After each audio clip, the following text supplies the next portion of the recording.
Tonight, your favorite metal historian jettisons himself into modern day to take a look at the top 10 albums of 2024. Who's going to make the list? Who just missed the list? Find out next.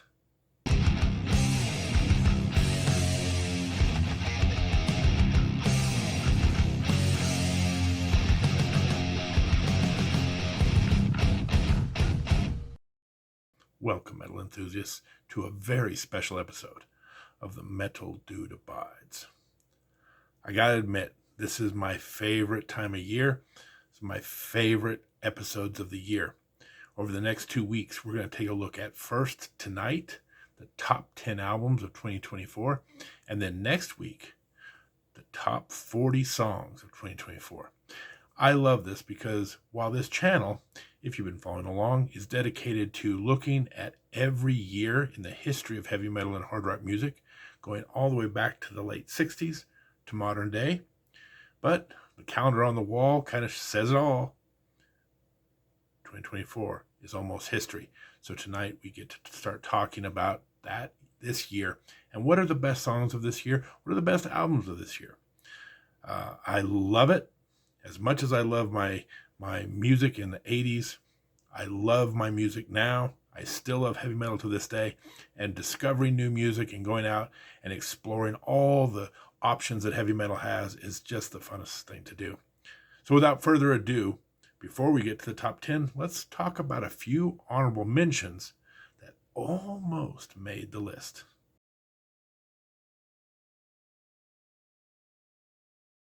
Our first honorable mention, Unto Others, and their epic album, Never Neverland.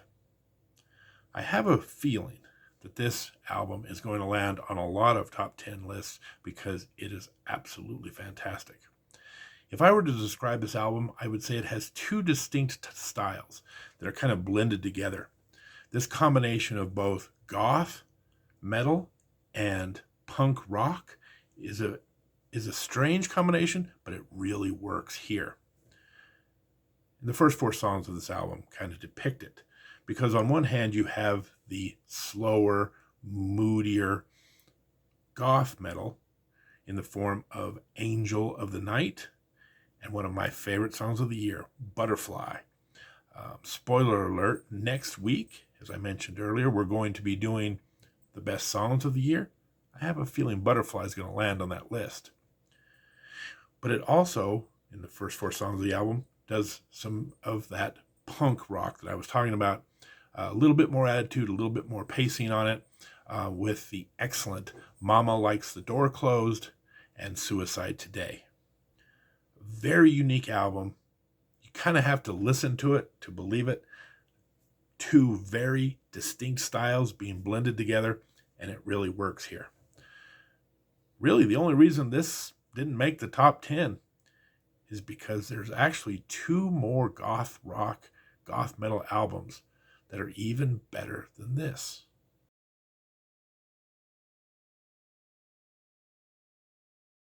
Our second honorable mention is a band by the name of Blood Incantation and their album Absolute Elsewhere. Now, usually when you talk about the great albums of the day, you talk about this song or that song. This is one of those albums where there's really no songs that stand out on the album. This is one of those where you put the needle on and you let the whole thing play through. It's kind of one of those submersive experiences where this band will take you on a very cool cosmic journey through, 3 stargates and 3 messages from the outer limits.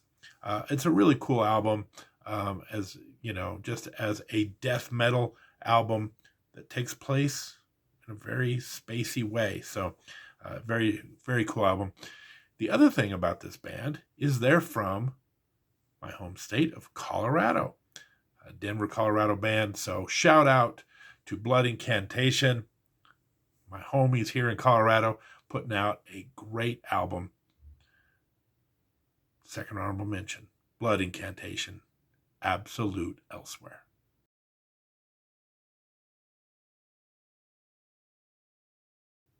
If you've watched this channel for any length of time, you'll know that I have a soft spot for classic heavy metal.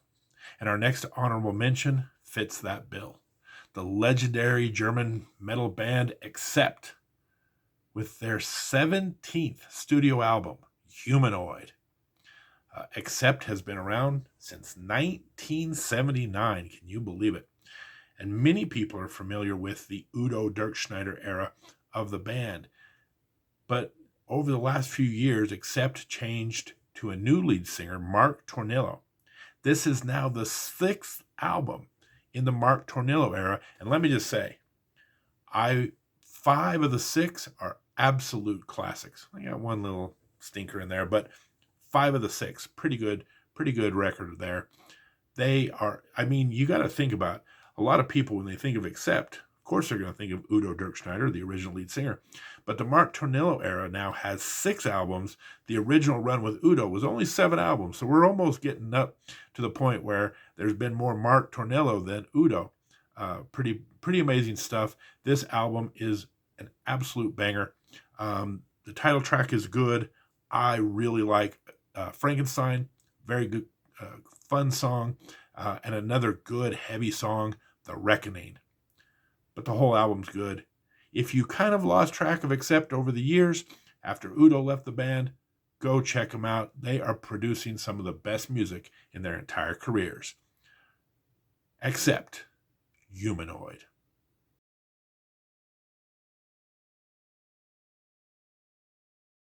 Our next honorable mention, new wave of British heavy metal legends, Saxon. Not to be outdone by Accept, this is their 24th studio album, Hellfire and Damnation. Oh boy, this is, there's a few bands out there that have been doing this for a long time. Ironically, just like Accept, Saxon's first album came out in 1979. So again, these are bands that have been out there for well over 40 years. But just like Accept, Saxon is producing some of the best music in their entire careers.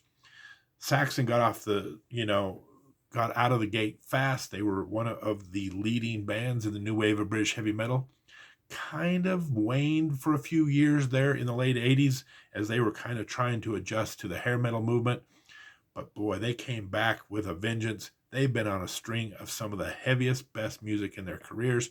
This is one of those albums. Hellfire and Damnation, a couple of songs to put in, to check out. The title track, again, very good song. Madame Guillotine is probably my favorite song on the album and one of the best songs of the year.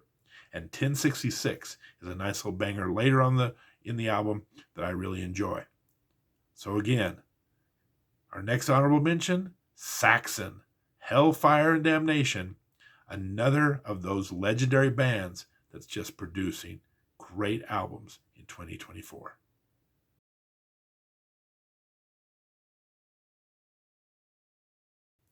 Every year at the World Series of Poker, you get down to the last 10 participants, and everybody knows the next one that gets to go home misses out on the final table.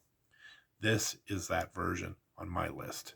The band that's so close to the top 10, but unfortunately has to be the number 1 honorable mention. Number 11, if you will. This band and this album, boy, it was almost impossible to keep out of the top 10. It is what I refer to as a perfect album. Every song on it is absolutely great. The band, Grand Magus, and the album, Sunraven. Sunraven is a concept album based on the legendary tale of Beowulf.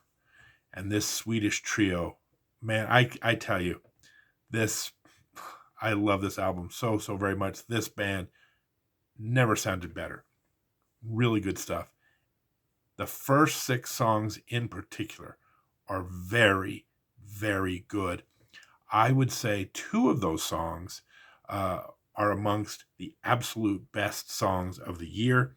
The first one, and the song that really got me to fall in love with this album, Skybound. That was, I think, the first single they released. caught that one very early on and went, whoa, I could tell this was going to be something special. And the album did not disappoint. The other song that I love, love, love so much, one of the best songs of the year, Winter Storms. So now, Grand Magus, I was kind of laughing. Compared to the last two bands we talk about, these guys are relative newcomers.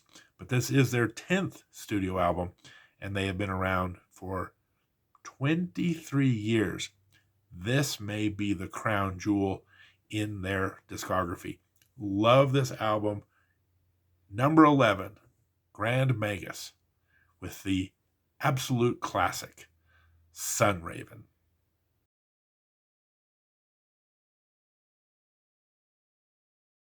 I warned you earlier. More goth rock ahead. And here comes our second entree. Goth rock supergroup Cemetery Skyline with their fantastic album, Nordic Gothic. Now, just the fact that I mentioned that this is a supergroup, I don't want to alienate anybody, but I do want to bring out one particular person. That's frontman Michael Stanny. I hope I'm saying your name right, sir. The reason I bring him up is because he is a very busy, productive individual in the year of our Lord 2024. First of all, you may know him because he's also the frontman for a very good band, Dark Tranquillity. They had an album this year, End Time Signals, that I gave a lot of consideration for that album to make this top 10. He is also the frontman for a Halo Effect, which is putting out an album in 2025 by the name of March of the Unheard. That based on the singles I've heard off that so far, that could be a contender for Album of the Year next year. So here he is making 3 fantastic albums that he's involved in. Really fantastic. This album, much like the last one we talked about, is near perfection. I really like the song that really got me into this was a song called Behind the Lie. Excellent song. Violent Storm, one of the best songs of the year as well. In Darkness, the list goes on and on. Ironically, probably the weakest track is the final track, the 10th track on the album, and it's the longest track. But the first 9 songs are all just so, so good. Really already looking forward to Halo Effect. Love his main band, Dark Tranquillity. But here they are at number 10, Cemetery Skyline with Nordic Gothic.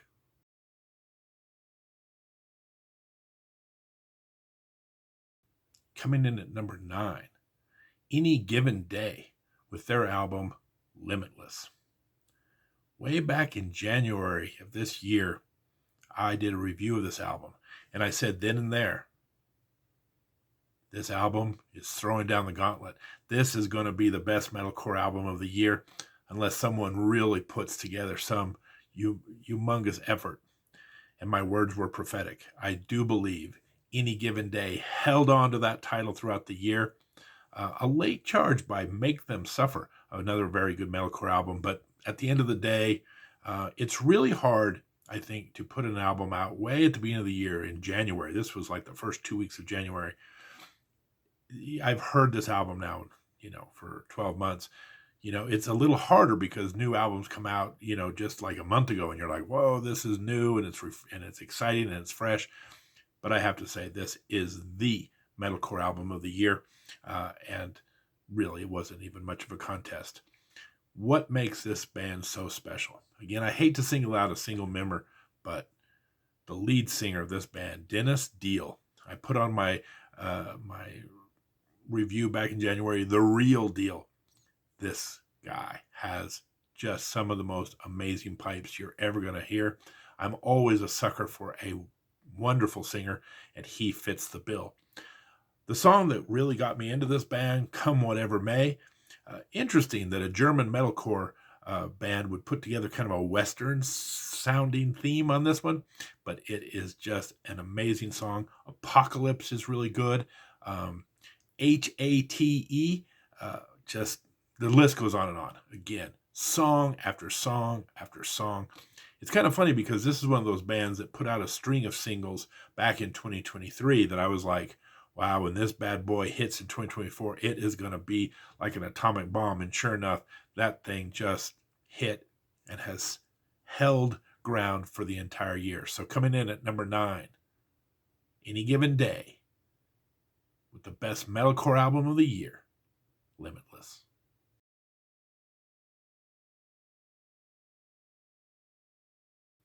Coming in at number 8, Gatecreeper, with their third studio album, Dark Superstition.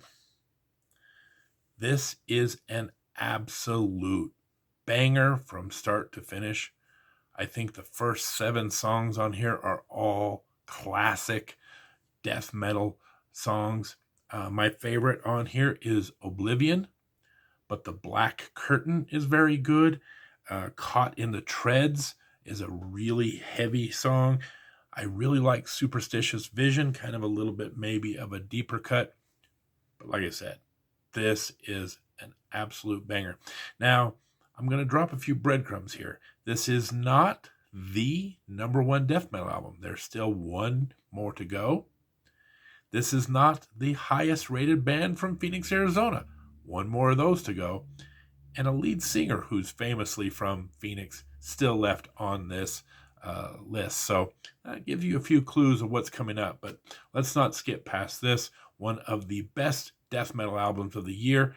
Gatecreeper is a band to really keep an eye on as they're just starting to hit their stride. I think we're going to hear a lot from them in the coming years.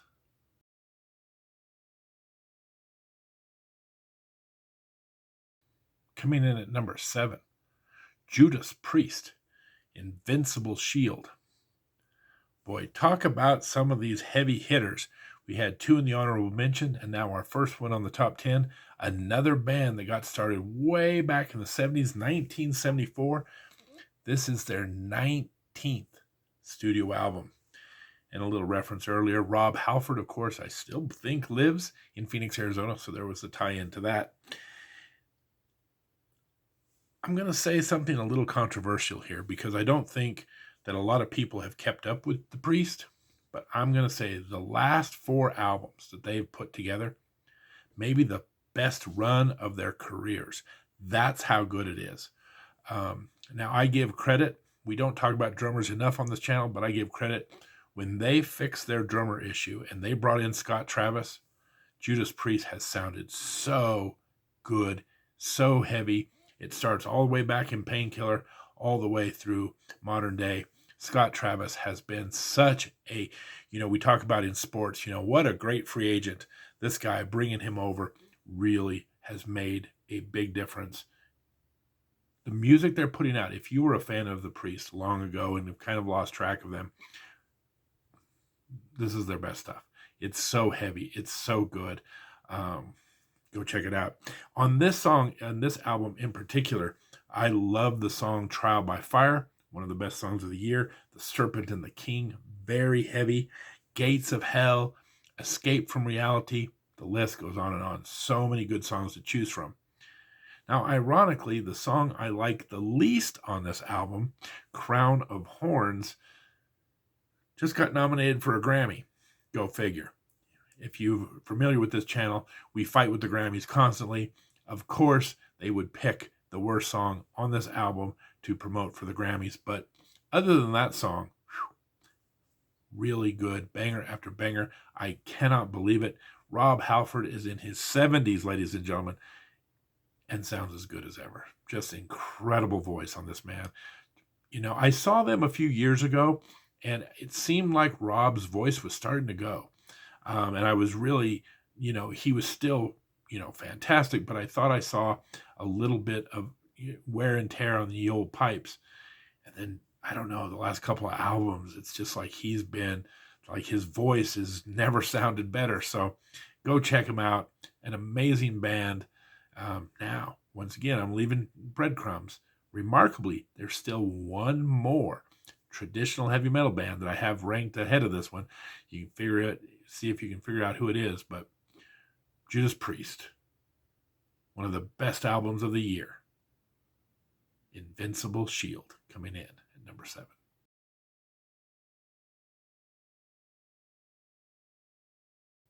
Coming in at number 6, the best death metal album of the 2024, Wolfheart with Draconian Darkness. Apparently, I have a type, and that type is melodic death metal from Northern Europe. Last year, if you watched the channel, it was dominated by melodic death metal from Sweden. We're talking about In Flames, Avatar, Orbit Culture. This year, the award goes to Finland, as Wolfheart absolutely knocks it out of the park. 2 of the absolute best songs of the year in any genre, Grave and Burning Sky. I've been listening to those songs nonstop. They are incredible. You also have Ancient Cold, which has a very epic feel and opening, and a great opening track for this album. Again, the whole album is fantastic. Go check it out. Coming in at number 6, Wolfheart with Draconian Darkness.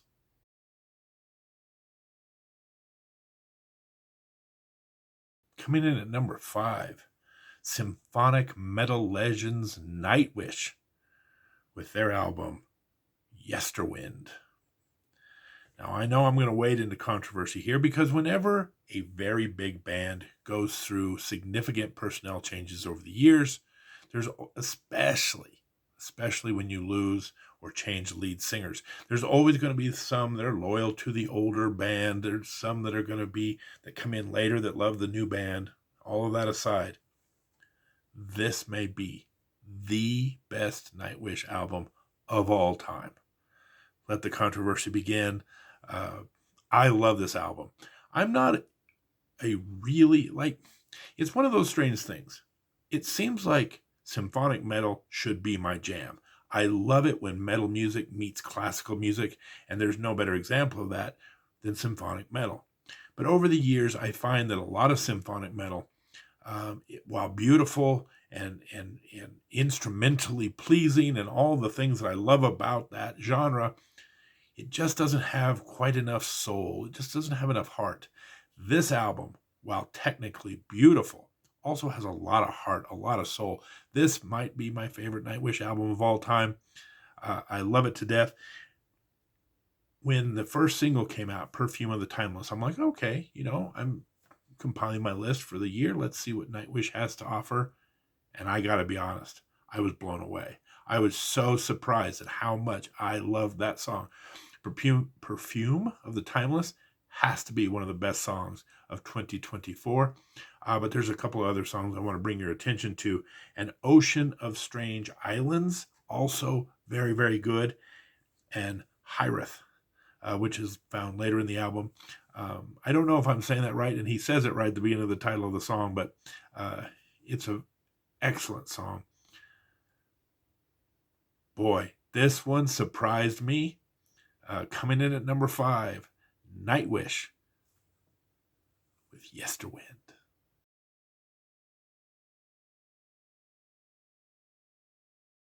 Coming in at number 4, the absolute best classic metal album of the year, Riot V with the album Mean Streets. When I first broke into metal in the 80s, one of my favorite bands was Riot. And the reason that Riot's now called Riot V is they are now on their 5th lead singer. I was a big fan of Riot 1 and 2, apparently, and kind of lost track of them. There was some moments in Riot 3 and Riot 4 that were good, some not so good, but I kind of lost track of them. So last year, when they put out a single, I was like, well, I'm doing a channel based on classic metal. This was one of my favorite bands growing up. Let's see what they're up to. And I was completely blown away, completely surprised at what I heard. I heard the single High Noon, and I went, what in the world is going on here? So fast forward to March of this year, Riot V put out their new album, and I still was skeptical. I still thought this is probably going to be an album where I like one song and the rest of it's, pretty mediocre. Not the case at all. This album absolutely cooks. I would say that this album, the best thing the band's put out, maybe back all the way to those classic years of Fire Down Under, Restless Breed, etc. Again, I love the song High Noon. Kind of one of those interesting where you start questioning yourself a little bit. I was so lucky to see these guys in concert last summer. They did just a couple of dates and they came to Denver. I was so excited. And I was kind of surprised. They did not play High Noon. So maybe this is a personal fetish. Maybe even the band themselves doesn't think that highly of the song, but I think it's an absolute banger. The legend has it, right, that the original guitarist and the founder of Riot, Mark Reale, loved Western. So he has a few Western songs put in there, such as Outlaw, if you want to go back into the classic Riot. So I dedicate this song to Mark Reale. I think it's an absolute banger, one of the best songs of the year. Spoiler alert for next week. But there's a couple of other ones. Love Beyond the Grave. This is one they actually did play in concert, so they do think pretty highly of this song. Really good song about, I always think of this kind of like Heathcliff in the Moors where, him and Kathy end up spending eternity as ghosts together. And Mortalize, which is probably my second favorite song off the album. This is tremendous. Like I said, the best Riot album I've heard in decades. Congratulations to Riot. Coming in at number 4, Riot V with Mean Streets.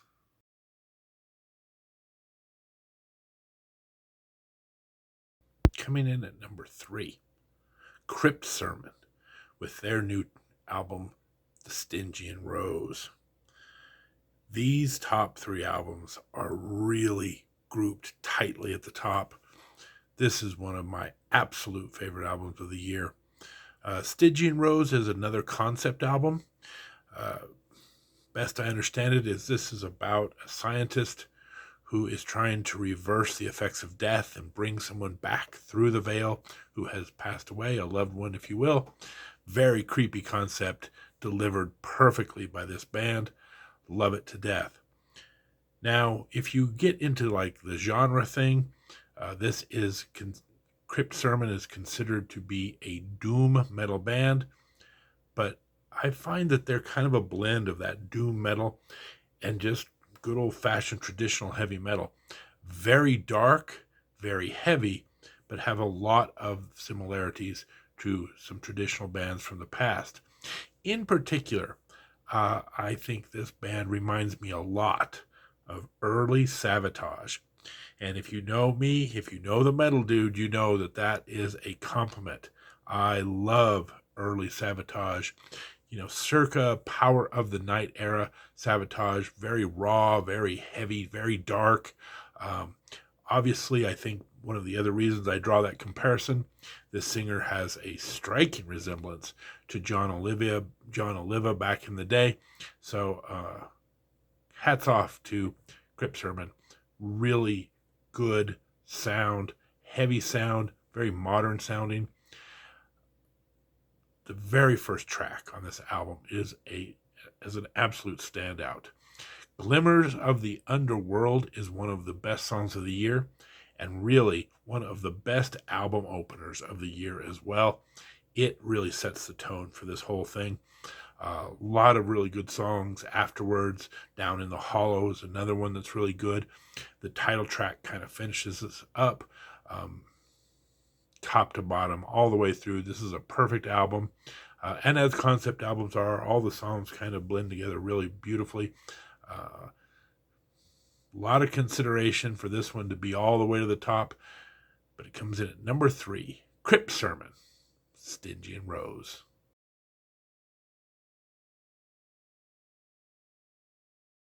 At this point, we have to look at the 2 major themes, for me, of the year 2024. Number 1, it was a big year for traditional heavy metal. Saxon, Accept, Judas Priest, Riot V, Grand Magus, and even to a certain extent, Cryptic Sermon. All of these had a very hearty traditional metal sound. But it might have even been a bigger year for Gothic metal. And the number one Gothic metal album of the year, Tribulation, with their album Sub Rosa in Aeternum. Why do they have all these hard to pronounce names? I don't know. Anyway, we've talked about all these great goth albums in 2024. It's kind of funny because I've never been a big fan of Gothic metal. And then this year, it's like you hear one, you're like, wow, that's really good. And then and everybody was raving about Unto Others. And I started listening to it and I was like, yeah, this is really good. And then you hear Cemetery Skyline, you go, wow, that's even better. And then this Tribulation album, this just came out about a month ago. It's still on my heavy rotation list. This is an absolute banger. And interestingly enough, this band was not always Gothic metal. It seems like they've just had a recent, slow movement towards this new sound. And this is like their very first effort that's truly Gothic.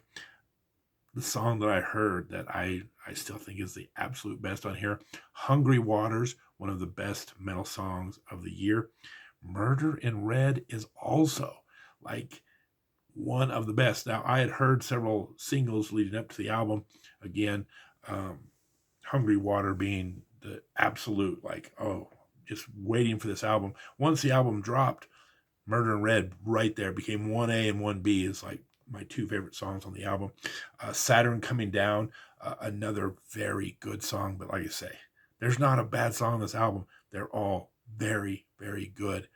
If you're not a fan of Gothic metal, I understand, join the club.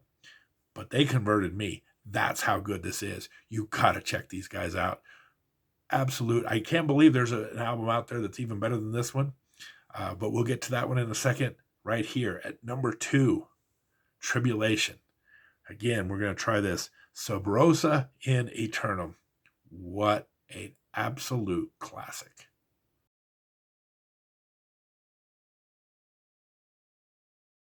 Drum roll, please. We are at the number 1 album for the year 2024. I dropped a hint earlier. See if you had figured it out. The number 1 album of the year by the band Flotsam and Jetsam. I Am the Weapon. I told you there was going to be a band from Phoenix, Arizona later in the list. Here they are at numero 1. Now, for those of you who don't realize, this band's been around for a long time. They probably get tired of hearing about this, but this is the band where Jason Newsted came from when he joined Metallica, replacing the late Cliff Burton. So, talk about thrash metal legends. Here they are, Flotsam and Jetsam. Funny personal note. Back in 1984, my college roommate just happened to know a couple of guys from the band from school. And so I actually did party with these guys a couple times way back, years before, of course, they would become a recording artist, stars, whatever. I'm sure none of them, I'm sure they would be like, who's that guy? But yeah, it was kind of fun. My one, I guess, claim to fame of actually people I knew that actually ended up being famous in a band. But where did this album come from? Like, personal stories aside, I've always liked Flotsam and Jetsam, but this album I absolutely love and adore. Obviously, it's my number 1 album of the year. I would say this is by far the best Flotsam and Jetsam album of all time. And that's really saying a lot, considering this band, again, has been around a while, have had this is their 14th album, folks. And here they find the secret sauce way down. Like, lots of good albums. Go through their entire catalog. You'll find lots of great bangers. The only original member of the band is the lead singer, A.K. Knutson. He's been there through the entirety of the catalog. Folks, this could be the best album that they've ever done. I love the song Burn My Bridges. That's one of the best songs of the year.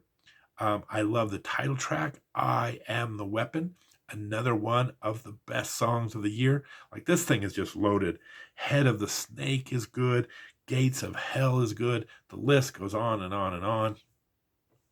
You know, sometimes it's kind of like when I ran into Riot V and went, this is the best thing they put out in 40 years. I do believe this is the best Flotsam and Jetsam album of all time, and a very worthy candidate for the #1 album of the year. Banger after banger, from the front to back, all the way through it. You're going to find a lot of really great, heavy, fast, thrashy songs. Congratulations, Flotsam and Jetsam, the #1 album of 2024. I Am the Weapon. All right, we're just getting warmed up.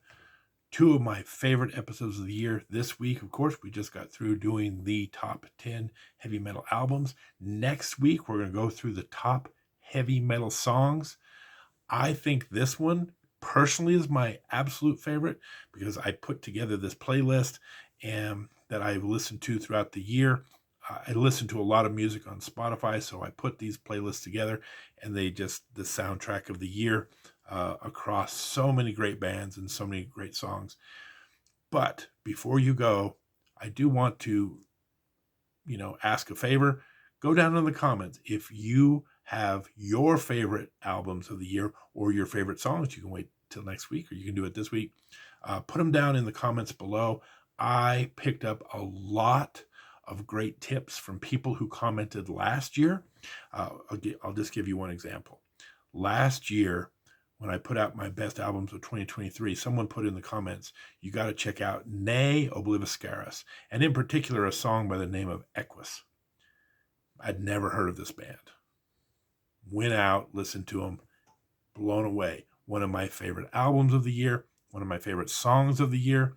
Thank goodness this Good Samaritan came along and gave me some help, because there's no way to know everything that's out there in the metal world. And so I also depend on your ears, your eyes, to go out there and find the stuff that I haven't found and, give me a little help here. What I will do is I will have my own Metal Dude Awards show that will happen about the same time as the Grammys in like mid-February, where I'll make my final decisions on who gets albums of the year, who gets in all the different categories. So if you have one you think I missed, please put it down below. And just on the off chance you don't want to miss next week's episode where we talk about the best songs, so subscribe to the channel, give this a thumbs up, make sure that YouTube is working for you and giving you alerts and heads up when the new content drops. We're going to do this every Tuesday. Now, there is always an exception to the rule. After we do the top heavy metal songs of the year, we're going to take a 2-week break to celebrate Christmas and New Year. But then we'll be back in January. And after a couple of weeks off, out of sight, out of mind, you might forget about the channel. So go ahead and subscribe right now. So when we kick things back off in January, you'll be like, oh yes, we're going to be back in the year 1982. We're going to be talking about the best heavy metal from that year. And there are some absolute bangers coming up. So again, give this a thumbs up, give this a subscribe, and we'll see you back here next week for the best heavy metal songs of 2024. Until then, this is the Metal Dude signing off. Take care.